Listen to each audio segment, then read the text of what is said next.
de alabanza.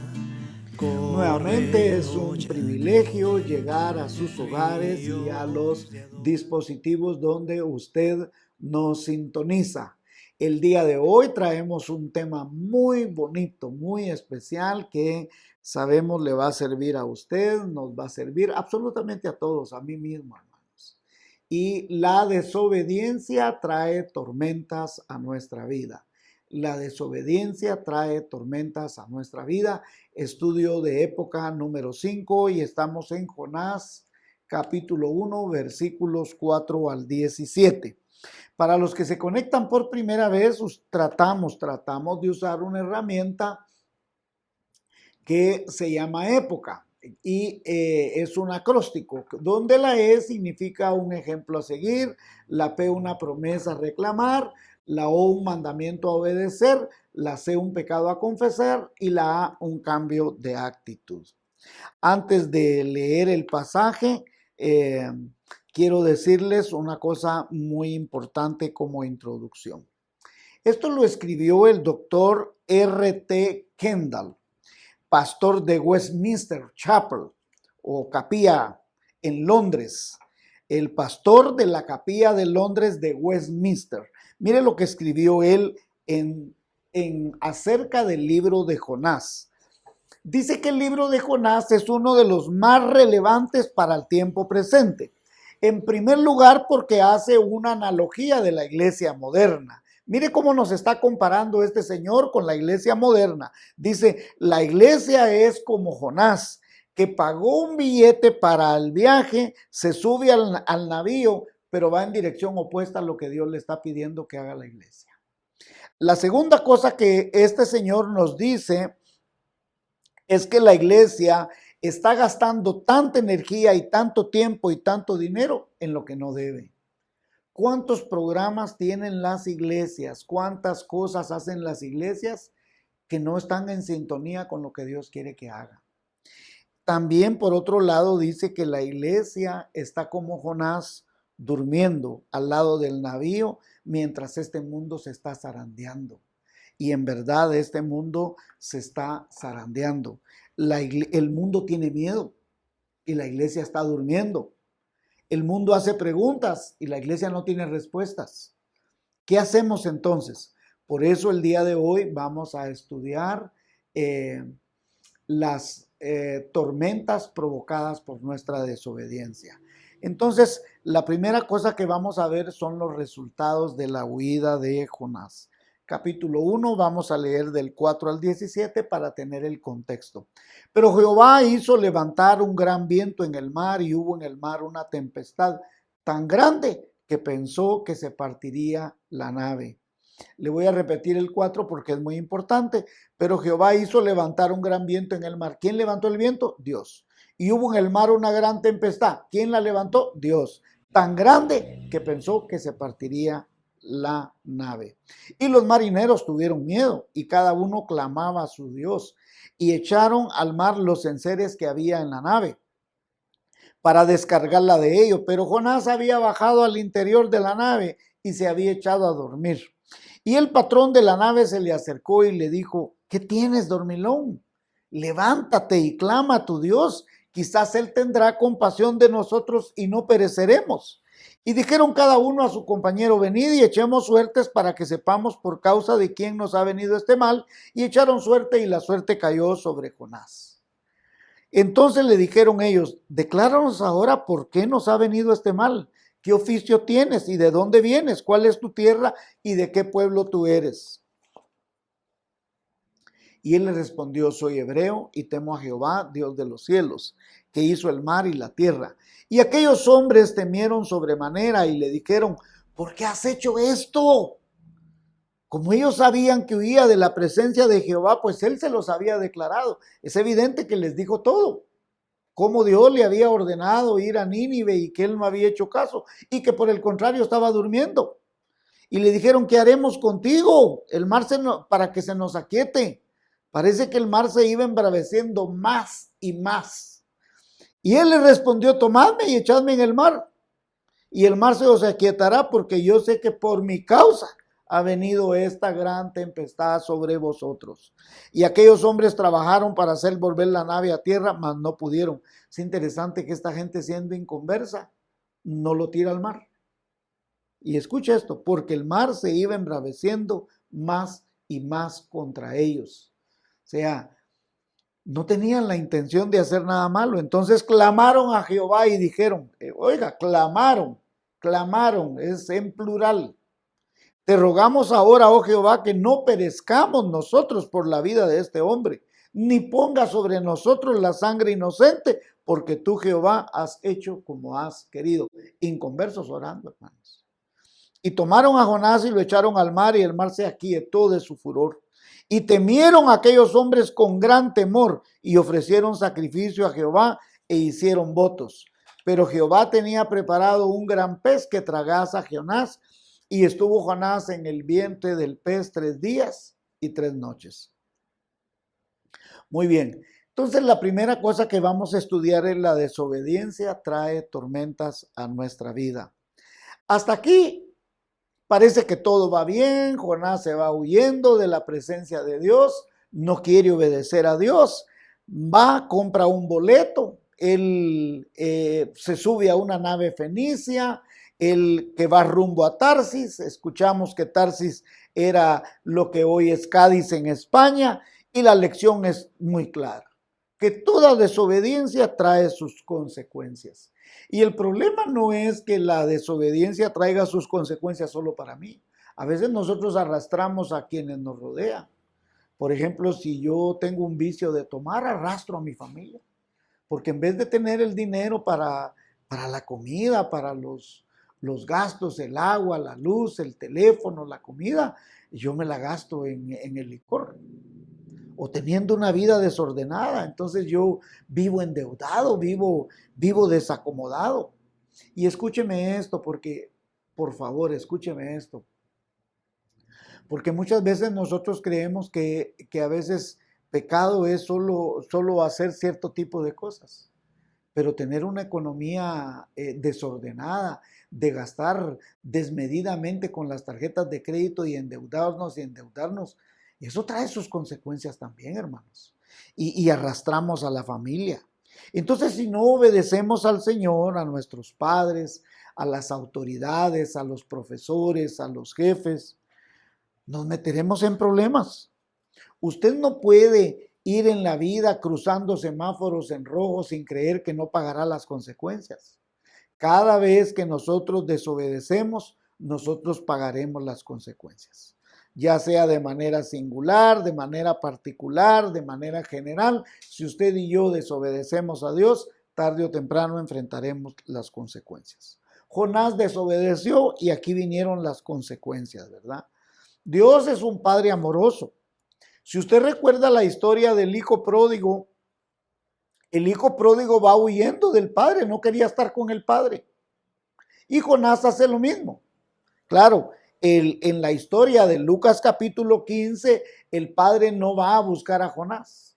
Aquí en esta historia, al parecer, Dios va a hacer todo lo que sea necesario para hacer que las cosas lleguen al rumbo que Dios precisamente quiere. Mire lo que dice Romanos 8:28, dice: sabemos que Dios dispone todas las cosas para el bien de quienes lo aman, a los cuales Él ha llamado de acuerdo a su propósito. Dios, por medio de un proceso divino, sobrenatural, inexplicable, conduce todo este mundo con cosas buenas, con cosas malas, con pruebas, con disciplinas, con todo lo que sea necesario para que su plan se cumpla. Toda la humanidad se dirige a donde Dios quiere. Mucha gente cree que Dios no tiene el control de lo que está pasando con esta cosa de la enfermedad que vino de China, pero Dios tiene el control de absolutamente todo. Dios está en control de toda la historia, de todo el universo, de todo el mundo, y Dios utilizará cualquier medio para que se cumplan sus planes. En el versículo 4 leemos que Dios hace 3 cosas. Levanta un gran viento, levanta una gran tempestad y levanta la nave de tal manera que casi está para partirse. Entonces, la primera cosa que vamos a analizar es que Dios levanta un gran viento. pero Jehová hizo levantar un gran viento. El viaje era placentero. Ellos no tenían preocupaciones de nada. Al parecer, ¿por qué ellos se sorprenden de la tormenta? Porque ha de haber sido en un tiempo en que no se levantaban tormentas. Por eso ellos dicen, ¿por quién de nosotros habrá sobrevenido esto? ¿Por qué? Porque no era una manera en la cual, no era un tiempo en el cual aparentemente se tenían que levantar tormentas, ¿verdad? Y el énfasis aquí es que Dios tenía control del viento, ¿sí? La segunda cosa es que Dios levanta una gran tempestad. Primero el viento y ahora una gran tempestad. Primero el viento y luego la tormenta. ¿Qué es lo que pasa? El problema aumenta. Este hombre está desobediente y Dios no levanta cualquier tormenta. Levantó una tormenta enorme. Los marineros son fenicios, son hombres expertos, han estado en el mar, son gente experimentada y ellos no logran explicarse por qué esta gran tormenta. Ahora, la Biblia se refiere muchas veces que Dios tiene control sobre la naturaleza y hasta oye, escuche esto, hasta la naturaleza le obedece al Señor. Y citaremos algunos pasajes, por ejemplo, en Éxodo 10, 13 al 19, dice, y extendió Moisés su vara sobre la tierra de Egipto y Jehová trajo un viento oriental. O sea, Dios ha demostrado en el libro de Éxodo y en otros libros que Dios tiene el control de eso. Mire el versículo 19. Entonces Jehová trajo un fortísimo viento occidental. O sea, Dios está diciendo, y quitó la langosta y la arrojó en el mar rojo. Así como la llevó, igual la quitó. ¿Sí? Números 11:31. Y vino un viento de Jehová y trajo codornices del mar. Trajo bendición ahí. Job 26:12. Y por su poder se calma el mar. Él es diestro en aplastar el orgullo de las aguas. Y le voy a citar otros, no los voy a leer por tiempo. Salmo 65:7, Salmo 93, 3 y 4, Salmo 89, 9, Salmo 104, 6 y 7, Salmo 135, 5 y 7. Y quiero hacerle una comparación de tres pasajes que ese es el Antiguo Testamento, pero ahora vamos a ir al Nuevo Testamento. ¿Y por qué vamos a ir al Nuevo Testamento? Porque Jesús va a demostrar que Él tiene control sobre la naturaleza. Es el mismo evento, solo que está en tres evangelios diferentes. Está en Mateo capítulo 8, 23 al 27, en Marcos 4, 35 al 41 y en Lucas 8, 22 al 25, demostrando que Dios tiene el control de la naturaleza y Él tiene el poder. En esta ocasión ellos sí fueron obedientes. Dios les dice que se suban a la barca, ellos obedecen, pero viene una tormenta. Yo solo voy a leer Marcos, voy a leer el pasaje que está en Marcos. Usted por favor en casa lea Mateo 8 y Lucas 8. Yo voy a leer Marcos 4 para que usted lo pueda comparar. Aquel día, versículo 35, cuando llegó la noche les dijo, pasemos al otro lado. Les está dando una orden. Y despidiendo a la multitud le tomaron como estaba en la barca y había también con él otras barcas. Pero se levantó una gran tempestad de viento y echaba las olas en la barca de tal manera que ya se anegaba. Y él estaba en la popa durmiendo sobre un cabezal y le despertaron y le dijeron, maestro, ¿no tienes cuidado que perecemos? Y levantándose reprendió al viento y dijo al mar, calla, enmudece. Y cesó el viento y se hizo grande bonanza. Y él les dijo, ¿por qué estáis así? Amedrentados, ¿cómo no tenéis fe? Entonces temieron con gran temor y se decían al uno al otro, ¿quién es este que aún el viento y el mar le obedecen? Aquí Jesús nos va a demostrar que Él tiene control sobre la naturaleza, que tiene control sobre los vientos, que tiene control sobre el mar, que tiene control sobre las tempestades. Ahora bien, si usted ve aquí la diferencia es que ellos sí obedecieron. Ahora, Dios no hace las cosas sin propósito. no es que no tuviera despropósito alguno. Aquí el propósito de Dios es otro que igual lo vamos a entender. ¿Por qué motivo? Porque muchas veces nosotros nos gusta predicar que Dios tiene control sobre la sanidad y predicamos mucho sobre eso, pero muchas veces nosotros no nos gusta predicar sobre el juicio o la disciplina. Hay iglesias que no se predica esto. ¿Y por qué no se predica sobre el juicio y la disciplina? Porque tienen miedo que los hermanos se les vayan de la iglesia. Pero nosotros tenemos que predicar ambas cosas, que Dios muchas veces tiene que disciplinarnos porque nosotros somos desobedientes. Tercero, levanta la nave sobre las olas, que se pensó que se partiría la nave. El viento provocó una tempestad de tal magnitud que levanta la nave de tal manera que casi sentían ellos que se iba a partir. Seguramente ellos que eran gente muy experimentada, la nave ha de haber crujido de tal manera que ellos sentían que la nave se partía. Ahora, la nave que supuestamente llevaría lejos de la presencia de Dios a Jonás es una nave que se va a hacer pedazos. ¿Usted cree que hay algo que lo pueda llevar lejos de la presencia de Dios? Permítame decirle que eso Dios lo va a hacer pedazos. Porque Dios, nadie se va a interponer entre los planes santos, gloriosos, benditos de nuestro Señor. El Salmo 107, 25 al 27, la voz del Señor dice que desató una tormenta, está explicando esta misma tormenta y la levantó de tal manera que casi sentían que se iban a hundir en el fondo del mar, que tambaleaban, que no tenían la capacidad ni siquiera de aferrarse a nada. Ahora, el problema empezó con un viento fuerte. Luego se levanta una gran tempestad y ahora hay una crisis total de la cual ellos no pueden tener control. Ahora, ¿cómo podemos desarrollar o terminar esta parte que es muy importante para nosotros? Primero tenemos que aprender a obedecer. Si usted y yo no obedecemos, la vida siempre tendrá tormentas físicas, emocionales o espirituales. Y esto no es solo obedecer a Dios, es obedecer a nuestros padres, honrar a nuestros padres, honrar a nuestros jefes, honrar al profesor, al maestro, cada uno de nuestros líderes. Si usted es un joven, si usted es una señorita. Muchas tormentas en la vida tendremos y serán consecuencias de nuestros propios actos. Ahora, Dios no dejará que sus hijos permanezcan huyendo. Usted puede decir, entonces yo me voy huyendo. ¿Quiere usted vivir como Jonás?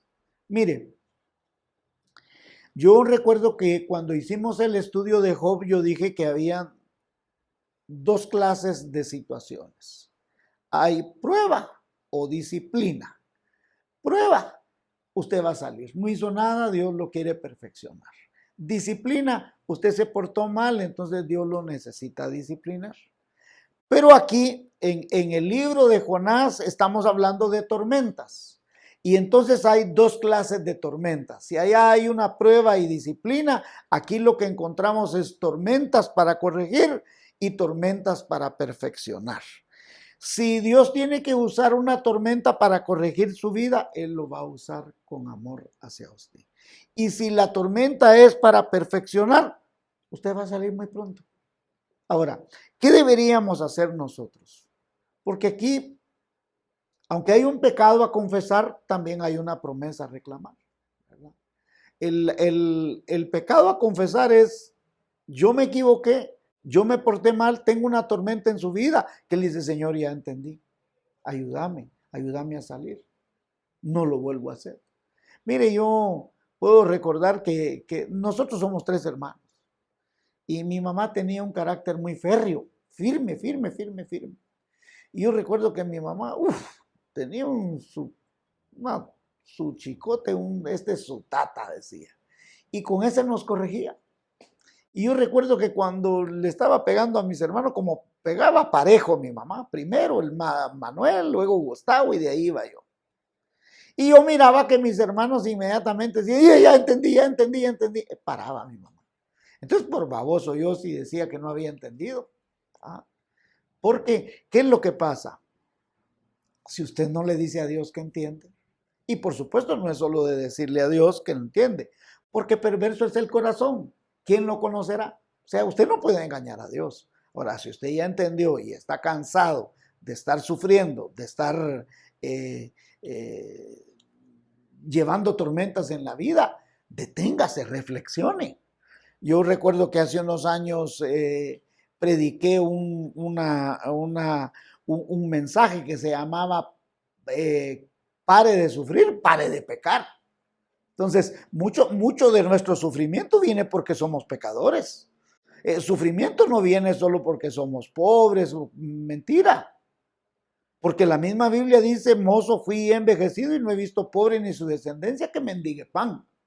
¿Por qué sufrimos? Porque pecamos, porque ofendemos al Señor, porque queremos vivir en desobediencia.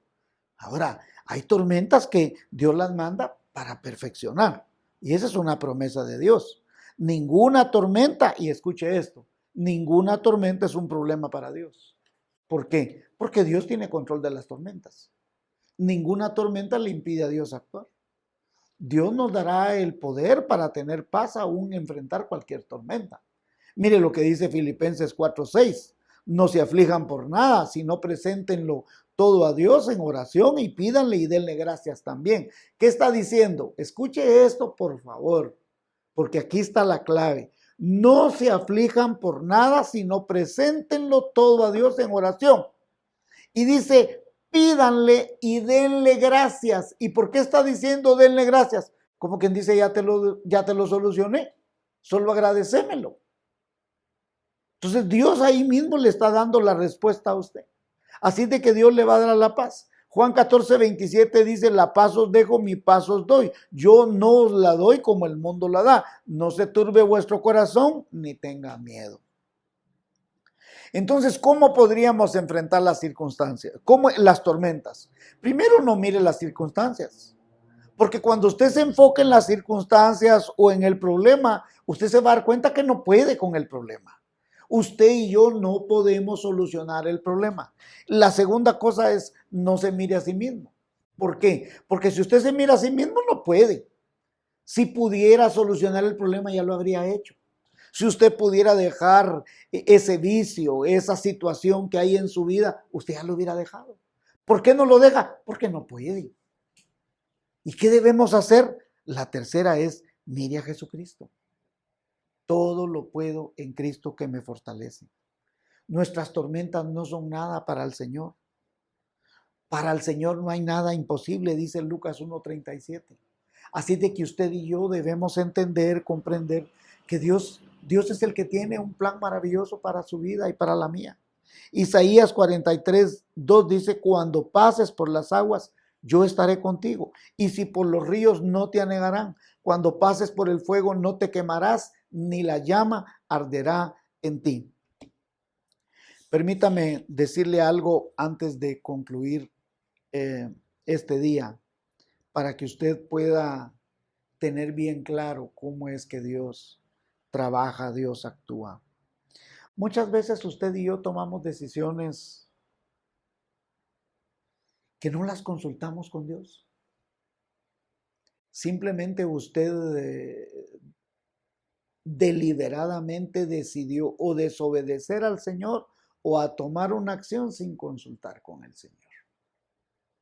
Mire, yo recuerdo hace unos años atrás que yo hice un préstamo.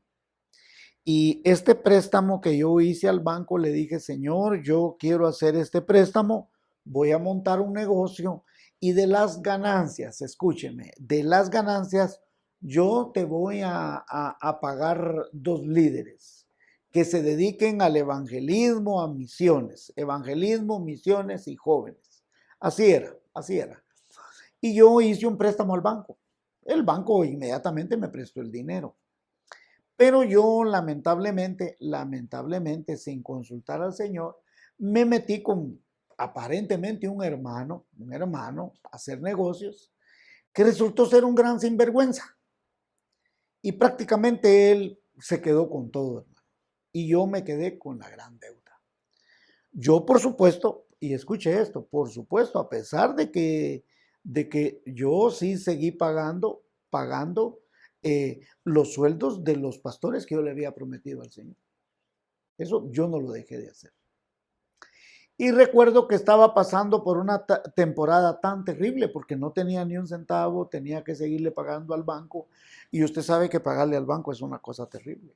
Terrible estar pagando intereses y de un dinero que usted ya ni tiene. Eso es terrible, terrible, pero terrible. Yo le prometo que yo solito lloraba, yo me metía a la regadera y ahí donde yo en la regadera yo lloraba, a modo que mi familia no me viera. Y recuerdo con mucho dolor, ahora con alegría, pero en aquel tiempo con dolor, que recuerdo que una Navidad mi hija me dijo, papá me dijo, comprame una muñeca. Y yo le decía, no tengo dinero, no tengo con qué pagar. Y ¿sabe cómo me dijo la niña, la nena, Glendita, que estaba pequeña? Me dijo, papá me dijo, si te la dan, mira, pues si pasas esa cosita así de plástico ahí así, mira, te la van a dar, me dijo, con solo que la pases. Sí, le dije, pero después hay que pagarla y yo no tengo con qué pagarla. Y recuerdo que había un misionero aquí en Guatemala llamado, que se llama Marcos McClellan. Y él me dijo, hermano, que quiero invitarlo a ir a México y que usted exponga cómo es que usted ha trabajado evangelismo, misiones y todo. Y yo la verdad no quería ir, hermanos. Yo me sentía desolado, abatido. Y yo le dije, busqué excusas, tal como Jonás. Y le dije, mire, no tengo dinero. No se preocupe, me dijo, nosotros la Misión Bautista va a pagar todos los gastos suyos. Así le dije, pero yo no tengo dinero para pagar el hotel. No se preocupe, me dijo, la Misión Bautista va a pagar eh, su hotel en México. Pero yo no tengo para las comidas. No se preocupe, la Misión Bautista va a pagar absolutamente todo. Le dije, pero yo estoy pasando por una situación tan crítica, imagínese, yo me voy de viaje. ¿Y yo qué le voy a comprar a mis hijos? Le dijo, no se preocupe, me dijo, la Misión Bautista le va a dar dinero para que usted le compre a sus hijos. Ahí ya no tenía ninguna excusa ahí que decirle, ¿verdad? Entonces sí le dije una cosa, mire, le dije yo, a mí me da vergüenza, le dije, porque a mí nunca me han pagado nada, le dije. En ese tiempo ni la iglesia me pagaba sueldo. Entonces yo le dije, yo siempre lo he pagado todo, le dije, a mí me da vergüenza, le dije. No, me dijo. La misma Biblia dice, no pondrás bozal al buey que tría. Así de que usted se va conmigo. Total es que me tuve que ir, hermano. Y mire, recuerdo que estaba pasando por una situación tan terrible porque no tenía ni un centavo, pero ni un centavo. Todo era para pagar al banco. Casi lo poquito que yo ganaba era para la comida. Y yo iba muy triste, muy triste. Y quiero que usted se apropie este día de Isaías 43:2. Cuando pases por las aguas, yo estaré contigo, y si por los ríos, no te anegará. Y sigue diciendo, y por el fuego, la llama no arderá en ti, dice el siguiente versículo. Fíjese que yo siempre que viajo a misiones, siempre Dios me habla. Le digo, Señor, háblame, muéstrame algo, y voy con esa expectativa.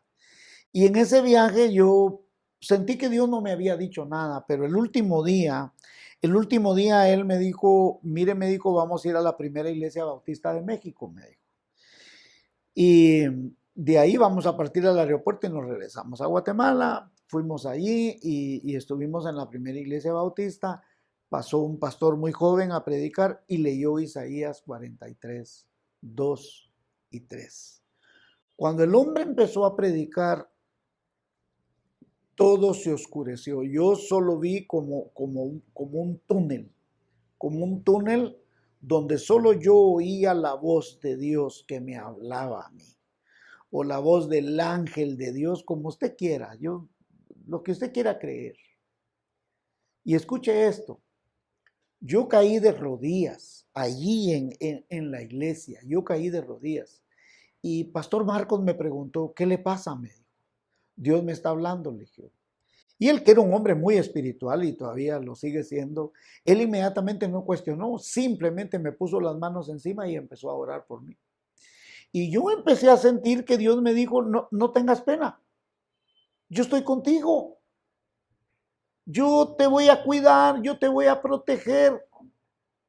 Y lo que tú has hecho, porque yo le decía, Señor, ¿cómo es posible si yo me metí a esta deuda? Porque yo quería que tu reino creciera. Yo quería que tu reino se extendiera. Yo por eso me endeudé. Yo no me endeudé por otra cosa. Pero Dios con tanto amor me dijo en ese momento, no te preocupes. Yo estoy para calmar esta tormenta. Eso fue día domingo, vine a mi casa, las cositas, poquitas cositas que compré con mucha pena, yo se las entregué a mi esposa, a mis hijos. Día lunes temprano, llegué a mi oficina a las 8 de la mañana, abrí la puerta y una llamada telefónica. Le estamos llamando de una compañía para darme un contrato con el cual no solo pagué la deuda, sino que viví mucho tiempo. Hermanos, Dios es fiel. No sé cuál sea la tormenta en su vida, pero si usted le dice, Señor, ya entendí, abrázame, abrázame con ese amor que yo necesito en este momento. No sé cuál sea la tormenta en su vida, no sé cuál sea la angustia en su vida, pero sea la angustia que usted tenga, cuando pases por las aguas yo estaré contigo, y si por los ríos no te anegarán, y la llama no arderá en ti. Que Dios le bendiga y que sea de gran bendición para su vida. Comparta este mensaje con otros y que Dios le transforme, le restituya y le dé paz. En Shalom se adora a Jesús. En Shalom se adora